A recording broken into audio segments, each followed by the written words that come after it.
Nephilim, the byproduct of angels having mated with humans. Is this possible? Is this something that God would allow? Can angels mate with humans? We can look at the fallen angel theory, or we can look at the Sethite theory. So let's start with the Sethite theory. Adam and Eve had Cain and Abel. We know how that went. Cain kills Abel out of jealousy. God says, because you did this to your brother Abel, I will give you a mark. Adam and Eve have another kid named Seth. If you look at the Bible in Genesis 6, 1-4, it talks about the sons of God mated with the daughters of mankind. So Adam and Eve have Abel. Cain kills Abel. Abel would be the righteous bloodline, if you want to call it that, in this theory. Well, in general. Cain is the non-righteous. He's mankind. Mankind is pretty much called wicked. So God says, my spirit will not strive with flesh for much longer. Will not strive no more. What does that mean? He's saying no more division between my spirit and the flesh. So what he's saying is the spirit I have put in Seth and his descendants, the sons of God, and the strife from Cain's descendants, the daughters of mankind. Seth, his descendants, not using discernment, went and hooked up with these daughters of mankind and took them as wives and had kids. And those were the Nephilim, the giant. And it says, men of old, men of renown. These men were mighty. These men performed great feats. Think of renown, like who's somebody really strong, Ronnie Coleman. And in other times in the Bible, the Nephilim are mentioned again. They say that the Nephilim was there. So when God created the flood, it wipes out everything. So when God made the flood, he wiped out everything, including the Nephilim, The Nephilim and Noah's family. We know Noah, the ark. So Noah gets up on this ark and he and his family sail away as the earth is rising up. The flood waters are rising up, right? If God wiped out the Nephilim in the flood, tell me why in Numbers 13:33, it mentions the Nephilim. There's Nephilim, there's giants. Septuagint says giants. What are the Nephilim doing if God wiped them out? That kind of pops a hole in the Sethite theory, kind of pops a hole in it, because what are they still doing there? Second theory. Now, there is an apocryphal text. What is the apocryphal? Apocrypha is a series of books that is not in the Bible, and it's ancient text dating back long time ago, around the Bible's conception, and these ancient texts would include First Maccabees, Second Maccabees, Book of Enoch. And so the one I'm talking about is the Book of Enoch. The Book of Enoch talks about the angels in heaven called the Watchers. You can read the Book of Enoch right here. There's the Book of Enoch. You can go read it. It talks about the Watchers and how the Watchers are like these group of angels that watch, but they fell. Let me give you a little bit of biblical lore. Random text throughout the Bible, you find notes of Satan's downfall, Satan falling from heaven like a lightning bolt, as Jesus described it, due to his pride. NASB says his splendor. So in Luke 10:18, Satan falls from heaven like lightning, according to Jesus. This is what Jesus says. Due to his pride and ego. So he falls due to his pride and ego. And this is mentioned in Ezekiel 28:17. So there's an interpretation of the verse in Revelations 12:4. And it essentially says the great dragon, I believe it says the great dragon swung its tail and it took 1/3 of heaven with it. So if the kingdom of heaven is a kingdom, right? What's in a kingdom? Soldiers, people, So if it swings its tail, it takes 1/3 of the soldiers. So it takes away the angels. So in this theory, it's the angels. The Sethite is a little more symbolic. And this one has symbolism too, but I believe this is a little more literal because the Watchers are a group of angels that the Book of Enoch says, which is not a canonical book because Enoch did not write the book.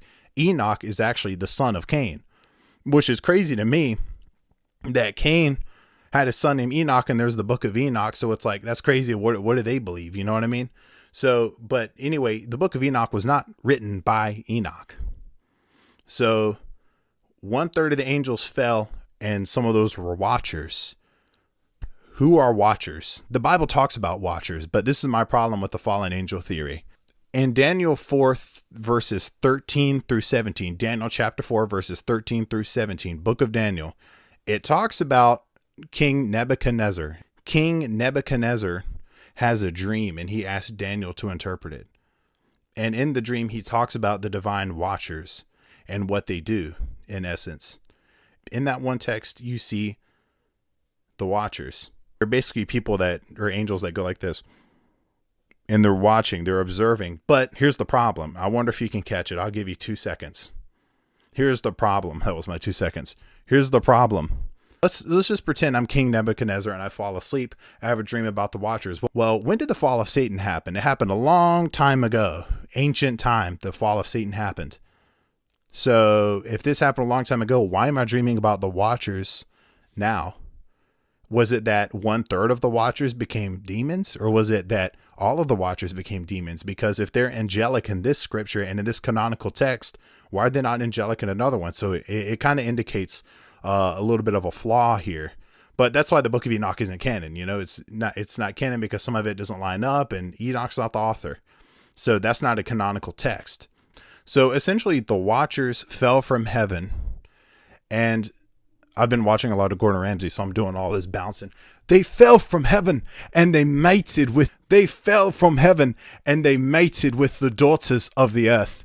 That stew is horrible. Do not eat that. Do not eat that. What are you doing? Do not eat that. What are you? A Nephilim? I call bull crap on the Nephilim story. This is, whatever. The Watchers fall from heaven as fallen angels. The sons of God, fallen angels, because angels wouldn't do this. Angels would not sleep with the daughters of men. They're angels, you know, they're pure. They won't do that. So there's a fall from heaven. The newly turned demonic Watchers mate with the daughters of men and have giants. Okay, so these aren't like big giants. These aren't like Jack and the Beanstalk giants where they're like, and they step on you. They're tall, like maybe like 10, 11 foot tall, but they're not like, you know, massive, tall as a building. You know what I mean? They're pretty tall. They're pretty sizable, enough to be very intimidating, as Numbers 13:33 says. They're pretty intimidating if you look at them. Like if you look at them, you're like, you know what I mean? In this theory, the sons of the Watchers, or the children of the Watchers, and then God causes the great flood and it wipes everything out.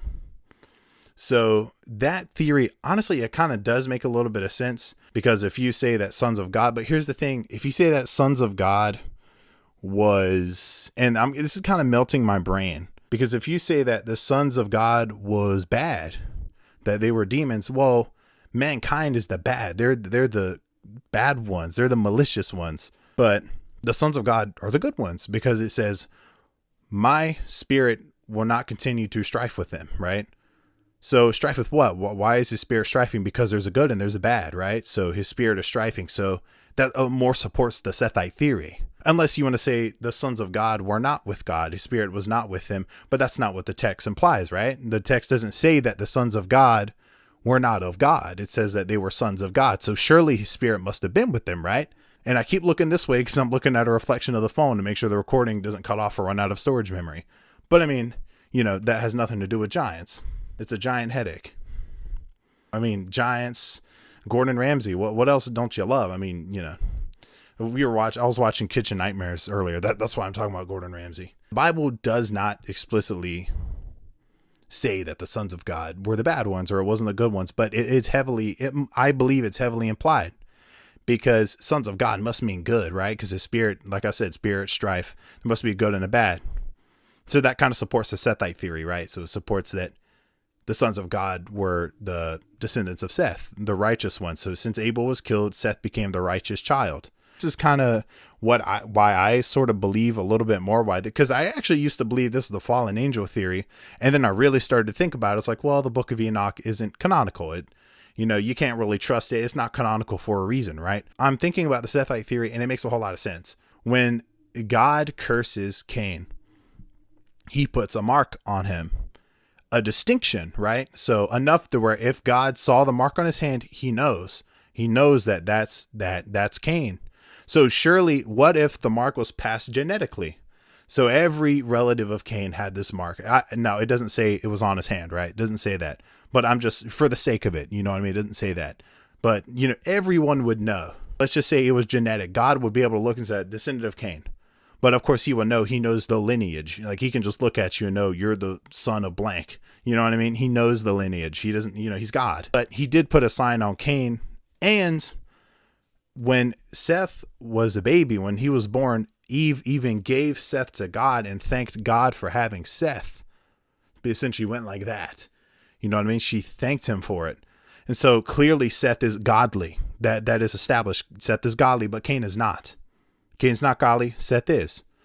So it could be that there is definitely a clear distinction between Seth and Cain. Not enough information, but it does say my flesh will not continue to strive with them, or my spirit will not continue to strive with them. Sorry. It does say that.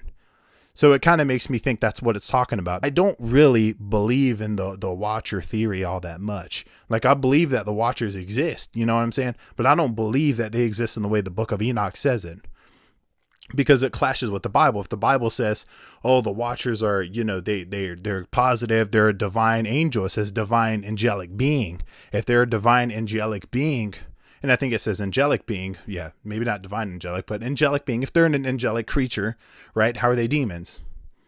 It doesn't line up. You know what I'm saying?